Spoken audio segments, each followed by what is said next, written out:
Hi everyone, today we will do global and media politics. I will not lie to you, this is very long and technical. This would take approximately 5 to 7 videos. I would try to keep it between 4 to 6 videos, and the notes are 22 pages, all highlighted. You will get the syllabus for free if you want in the link below. So let's start. So our very first topic is actually media.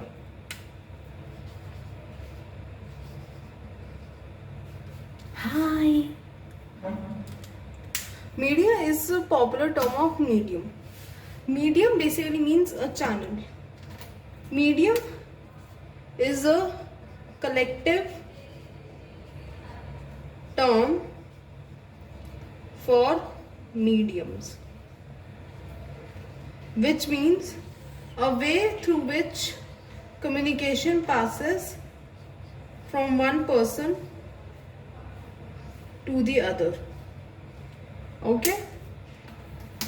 And media is an expression that brings information, and it can bring information about entertainment, about an attack, about anything that is going on in the world, and anything related to you. And anything related to you, if it happens, you can share it yourself through digital media. Now, what is digital media? Digital media is any media which is present on the internet. Blog, YouTube, social media, everything is a form of digital media. It usually uses internet and removes geographical location need. Before, you had to be present at a certain point to spread information. Now you can be here but spread information everywhere.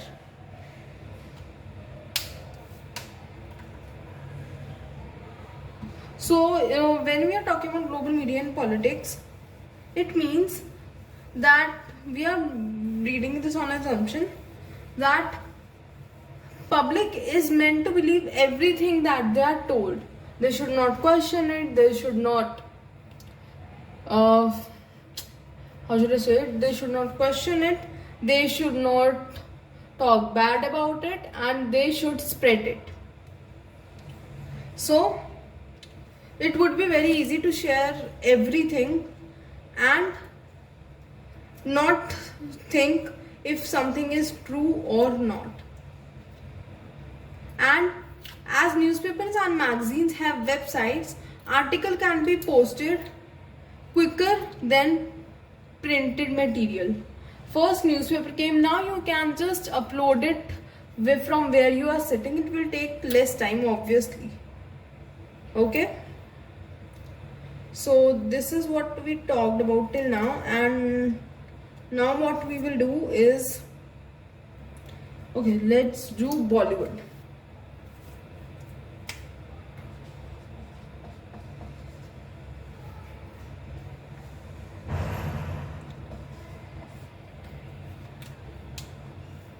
Okay. So Bollywood was, wait a second, I'll adjust my chair. Okay, let's start. Bollywood was a term which was used in 1970s. And what is Bollywood?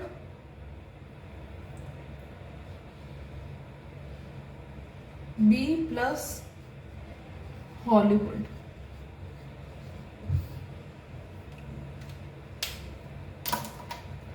Hollywood came first, so that where B is added so that it becomes Indian, and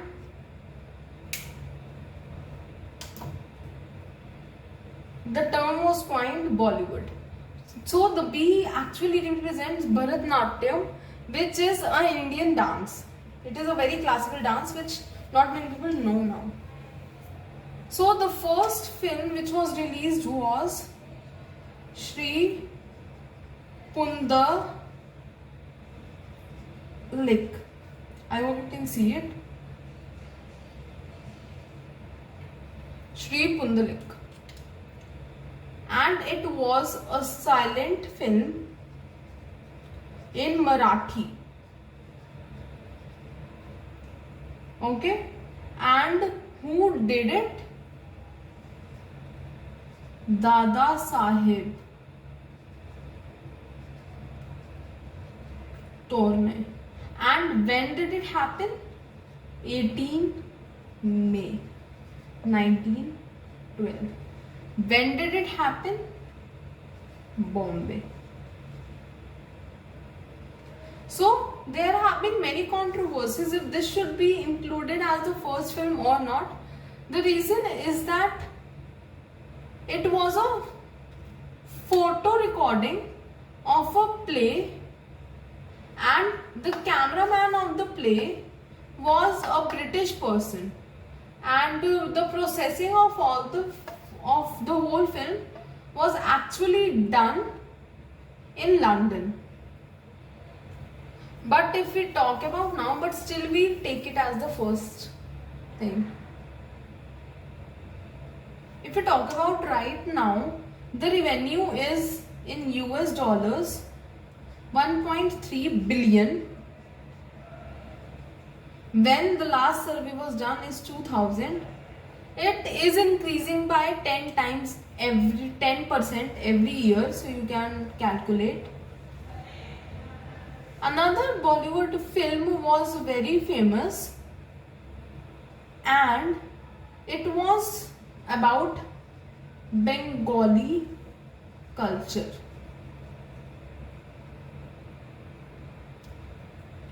Because southern films were coming, masala films were coming, and many other films were coming. So this is why we read about it. Now the next thing let's talk about is radio. So there was a lot of diplomacy over radio. Why? Because the first one is it led to creation of international radio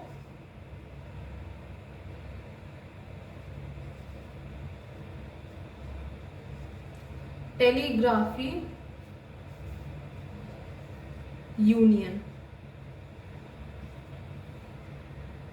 Okay, and it was registered to use a particular wavelength. It was based on wavelength, and the allocation या जैसे wavelength देते थे किस basis पे देते थे कि first come first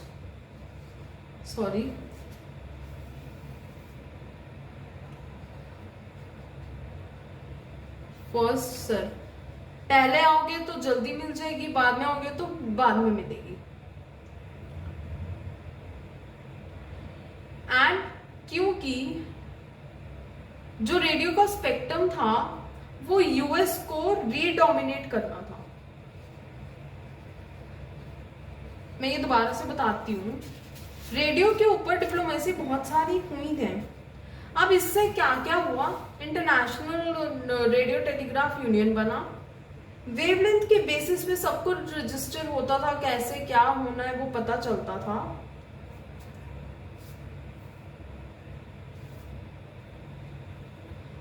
first come first serve basis पे ये चीज होती थी. एंड ये डिप्लोमेसी मेजरली इसलिए हुई थी क्योंकि यूएस को रीडोमिनेट करना था द रेडियो वर्ल्ड. अब अगर हम एडवर्टाइजिंग की बात करें,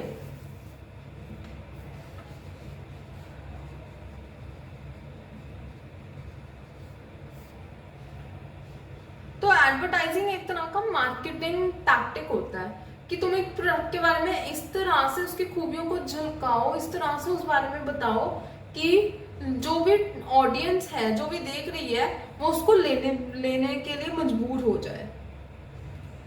ठीक है। ग्लोबल और international communication is the development and sharing information through verbal and non verbal messages. अब अगर हम इसको इंटरनेशनल कम्युनिकेशन से रिलेट करें तो ये बहुत ज्यादा वर्बल और नॉन वर्बल दोनों कम्युनिकेशन करती है। समटाइम्स आपको एक सिचुएशन दिखाई जाती है, नरेट नहीं की जाती, एंड आप उस सिचुएशन को पढ़ के देख के ही समझ लेते हो that what is going on.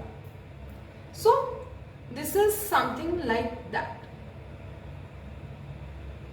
तो let's see the next thing which is newspaper.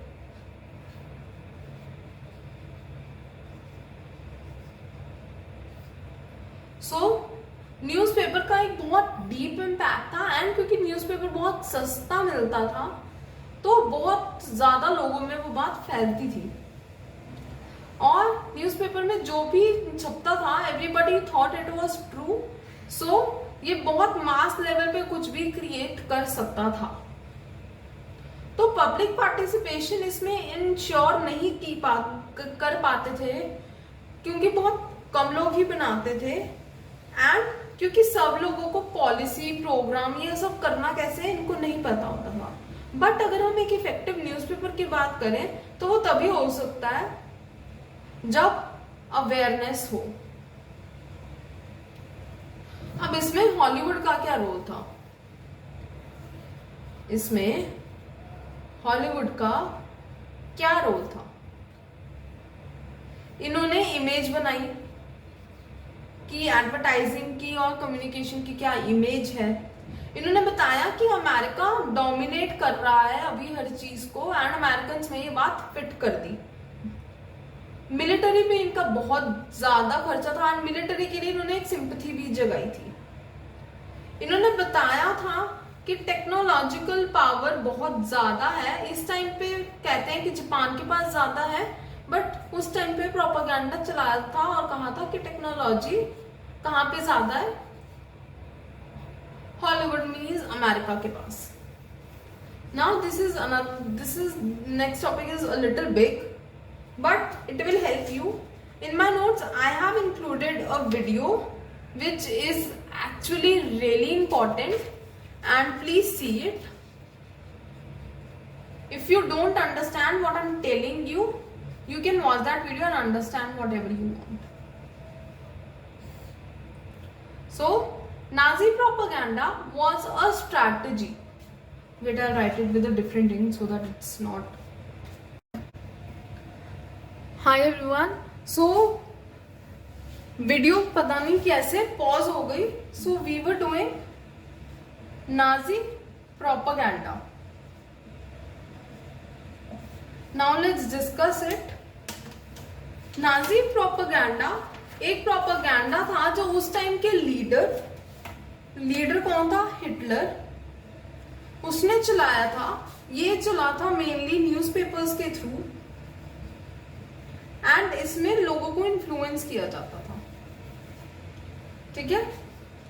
ये वर्ल्ड वॉर 1 के बाद शुरू हुई थी चीज, एंड इसमें जर्मनी को एक ट्रीटी साइन करनी पड़ी to accept that they have lost everything and they are coming in peace, which was treaty of Versailles. Now Treaty of Versailles was very very harsh, and Germany का फिर money की कोई value नहीं रही। It was worthless, and Hitler ने फिर क्या किया? मिलिट्री पे बहुत ज्यादा फोकस किया एंड एम्प्लॉयमेंट जनरेट करने के लिए काम किया। अब क्योंकि सब उसको गलत समझ रहे थे, he set up something called as, he actually did this and used this word, Ministry for Popular Alignment and Propaganda. इसका मेन काम था सारी अच्छी बातें हिटलर के बारे में बताना, डूइंग एवरीथिंग। तो जर्मनी को हिटलर ने ऐसा बताया कि हम तो यार डिफेंडर्स हैं। डिफेंड क्या कर रहे हो?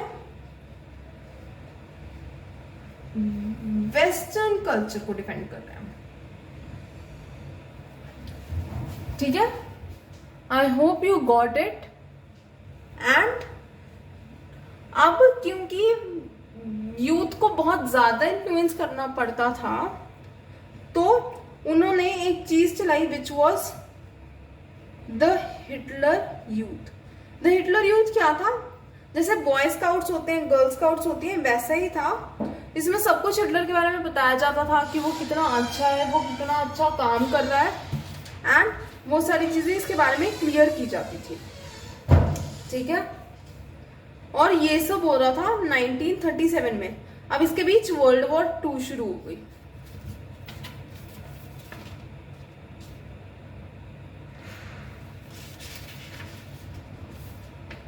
ठीक है, अब वर्ल्ड वॉर 2 तो चलो, एक्चुअली वर्ल्ड वॉर 2 इस टाइम पे शुरू नहीं हुई थी, हिटलर यूथ चल रहा था। अब इनका गोल था कि ये बहुत सारे सोल्जर्स इकट्ठे कर ले एंड सोल्जर्स की टीम बनाए जो हिटलर के लिए काम करे एंड हिटलर को भगवान माने। तो इसमें मेन चीज जो बोली थी कि ज्यूज की वजह से सब कुछ हो रहा है भाई, जूस गंदे हैं, जूस ने ये किया, जूस ने वो किया। पर क्योंकि उस टाइम तक, ये 1930s की बात है, तो उस टाइम तक क्योंकि वर्ल्ड एक दूसरे से कनेक्ट करना शुरू हो गया था, सो एक बहुत मेन प्रॉब्लम जो एनकाउंटर कर रहे थे सारे, वो थी कि सबको कनेक्ट कैसे किया जाए। तो 1936 में ओलंपिक गेम्स ऑर्गेनाइज कराई गई और उसमें कैंपेन चलाया गया ताकि सबको पता चले कि जर्मनी कैसा है। एंड उन सबको करने के लिए जो भी हेटरेट थी वो सारी हटा दीजिए उसके खिलाफ। कोई पेज नहीं, कोई आर्टिकल नहीं, कोई भी पोस्टर नहीं, नथिंग। पर क्या हुआ, वर्ल्ड वॉर 2 शुरू हो गई एंड नाजी ने जो कॉन्सेंट्रेशन कैंप्स बनाए थे। अब कॉन्सेंट्रेशन कैंप्स क्या होते हैं? कॉन्सेंट्रेशन कैंप्स वो, it's not camps, it is camps. Concentration camps क्या थे? इट वॉज अ प्लेस जहां पे जो भी हिटलर को डिनाई करता था कुछ, वो जाता था एंड मर जाता था। तो बहुत क्वेश्चनिंग के बाद एंड बहुत चीजों के बाद अमेरिका ने रेड क्रॉस को भेजा टू चेक कि if it is even safe और नॉट। एंड जब सारी बातें खुल के सामने आई कि क्या चल रहा था, नाजी ने कैसे सबको काबू में किया and how Germany was in a very bad place, तब हिटलर ने सुसाइड कर लिया।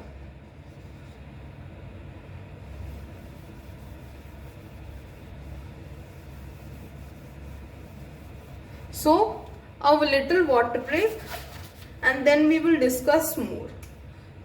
Further, we will discuss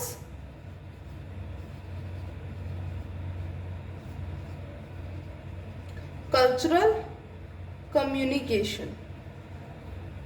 ठीक है? बाय, थोड़ा सा पानी पी लो। ओके, तो कल्चरल कम्युनिकेशन क्या है?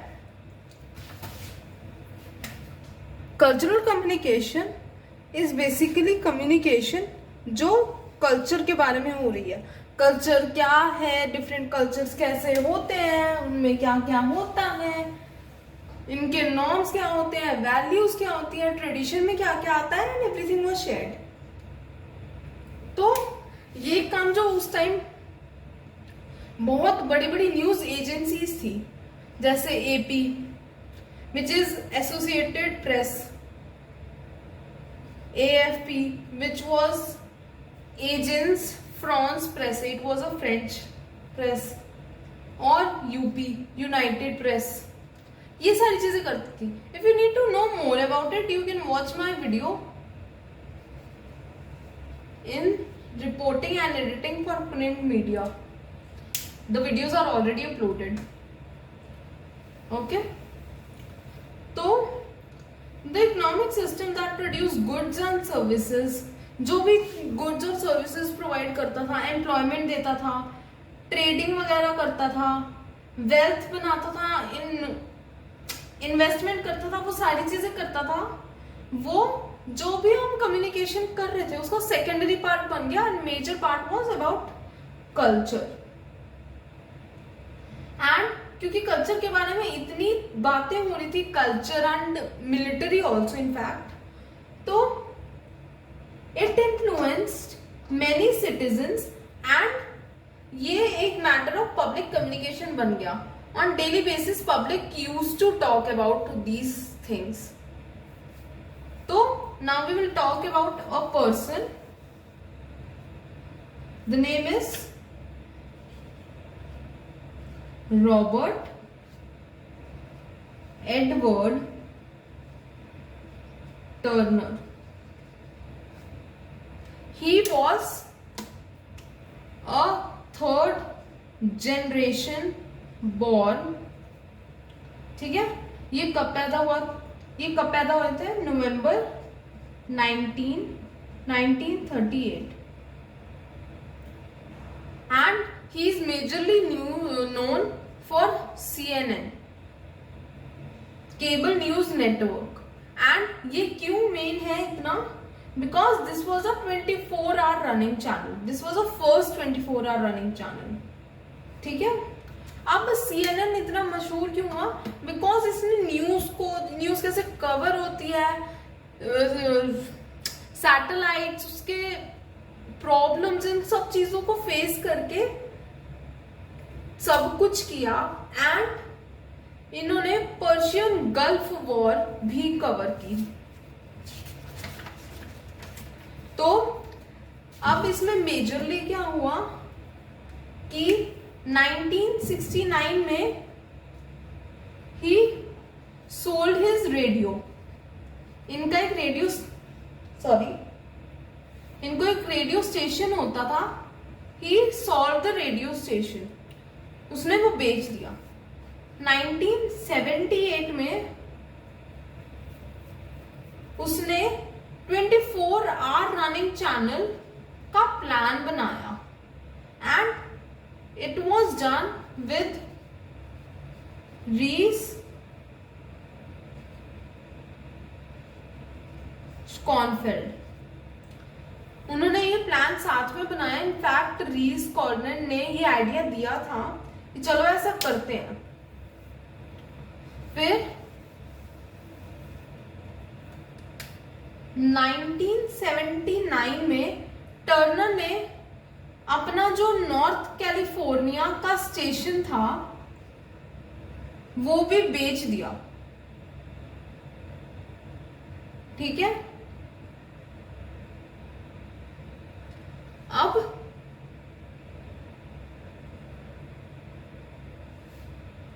वो बेचा क्यों? क्योंकि इनिशियली 15 से 20 मिलियन तो उसको चलाने में ही लग जाते थे, which is in dollars.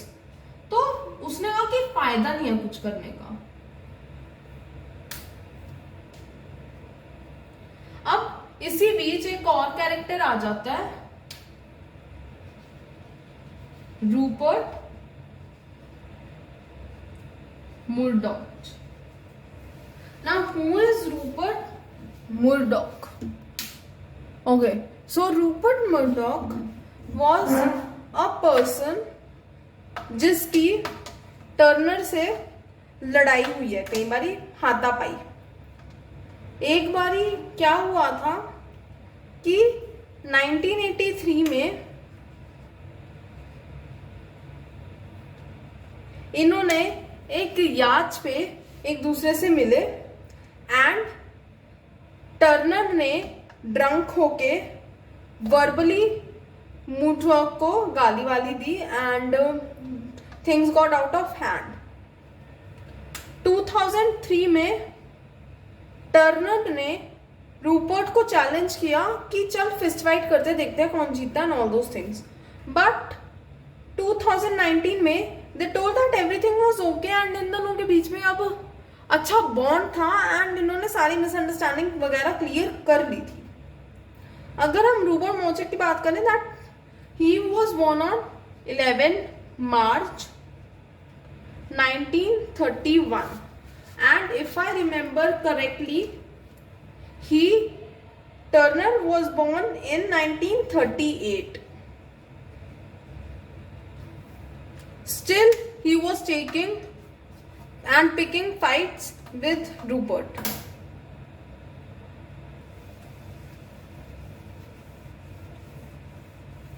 Rupert ने बहुत सारे न्यूज़पेपर ऑस्ट्रेलिया न्यूजीलैंड में बहुत ज्यादा जगह पे कैप्चर भी किए थे and he was loved very much.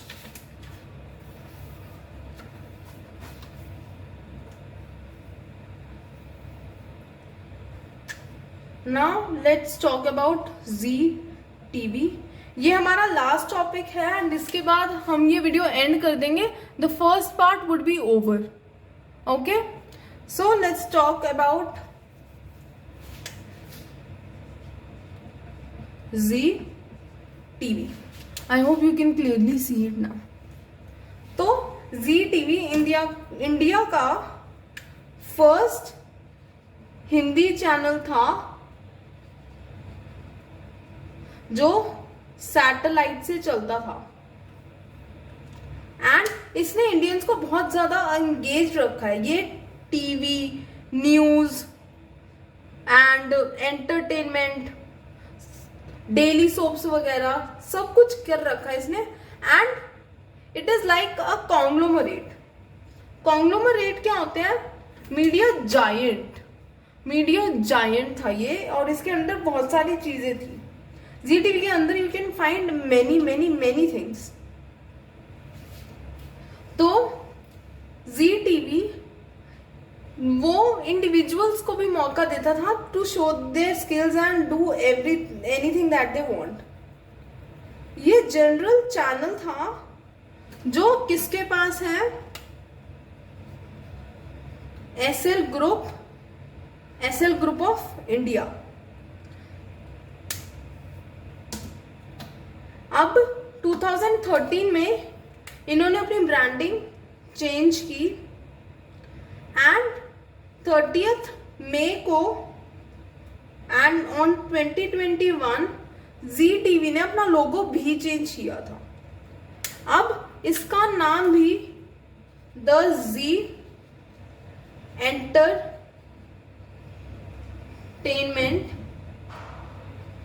Enterprises limited बोलते हैं इसको। And this is a mass media company.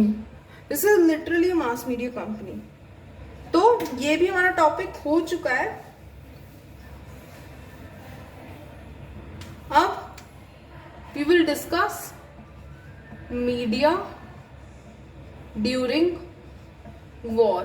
कितनी वॉर्स हुई, मीडिया का क्या रोल था, कैसा रोल था एंड इसके अंदर we will talk about Cold War. I'm just referring to my notes so that I don't miss any war. Vietnam War.